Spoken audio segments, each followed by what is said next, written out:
Amerikadagi traktorchilar bir haftada qancha pul topadi? Birgalikda ko'rib chiqamiz. Keldik.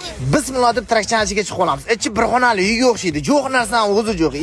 Bu yoqda xolodilnik, televizor, mikrovolnovka, mazza qilib dumalab jotsa bo'ladigan spalniz ham bor ekan. Jotgan joyingizda klimat kontrolchidan to'g'rilasangiz bo'ladi. Svetni o'chirib qo'yasiz. Havoni almashtiruvchi o'ynachalari ham bor. 2 kishi bo'lsangiz 2 spalniz ham bor. Bu traktorni o'zimiz jentrachalarda zavatchan qilib yurib ketamas ekansiz. Avval obdan ko'rikda o'tqizish kerak ekan. Perchatkalar kiyib, kapotchalar ochib, mana zilzambilni tushirib bu jonivor yurishga jaraydimi, yo'qmi? Yaxshilab ko'rib chiqish kerak ekan. Traktor akalardan pul so'ravermangizlar, o'ynab topmasagan quloqchalar mizlab ketdi. Keyin mana balonchilar damini ko'rib, kapotchani joyiga joylashtirib, mana zilzambilni qaytarib undan qo'y. Endi haydasam kerak desam, yo'q, bir haftalik ovqat zapas qilish kerak ekan. Osh, lamon, manti, xonim, non qani deb ko'raylik qani.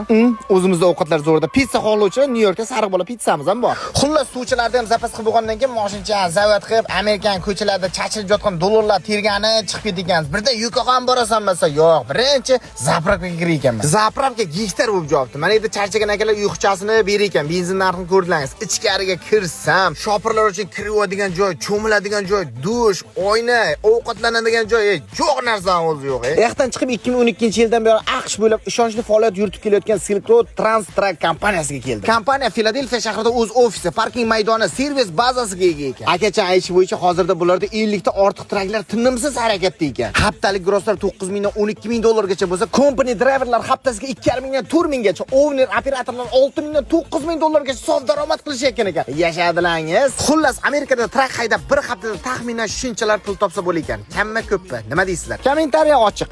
Bosingiz.